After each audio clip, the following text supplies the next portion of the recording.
And after all these years and all the experience that you've gained, you took the time recently to publish a book, like quite literally named Semitruck Wreck. I guess if you could talk to me about just, that decision and, just to share all this information, who the book is for, why you did it.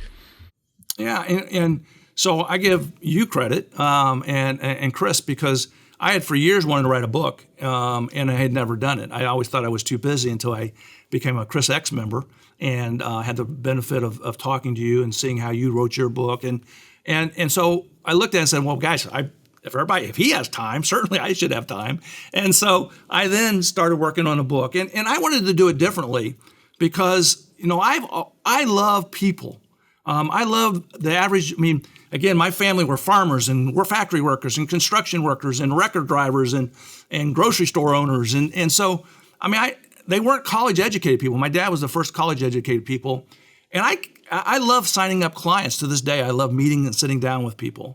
And so I wanted to write a book to them, not to lawyers, but to the average everyday person, even if they weren't going to hire me. They may be in some state in California for all I know. But I wanted to give them a book that empowered them, that gave them some information that they otherwise wouldn't have, and share my knowledge with them.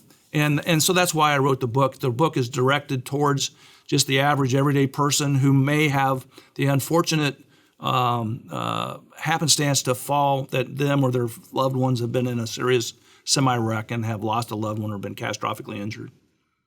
And this approach towards just sharing information and educating people. This is something that I think is very much something that you are quite passionate about, because not just the book, but extends to a podcast as well. And of course, when you speak and when you present, why is this so important to you?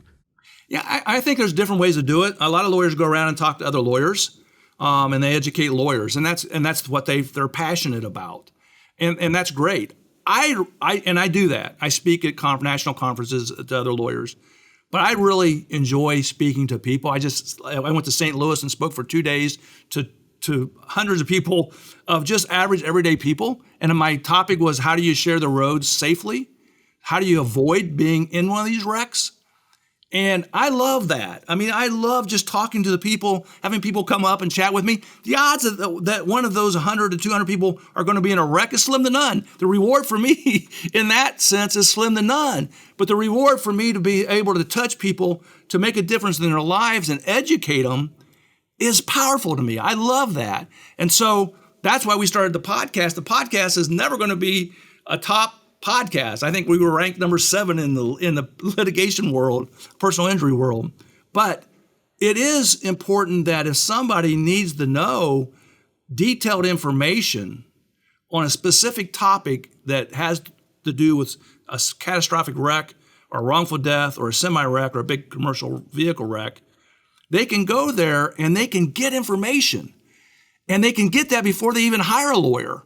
So they know what questions to ask a lawyer. They know they have somebody independent who's not charging them, and they can listen at their own home and they're on their own computer and learn. And I believe information is power. And my goal is to spread that much power to the average everyday person that I can.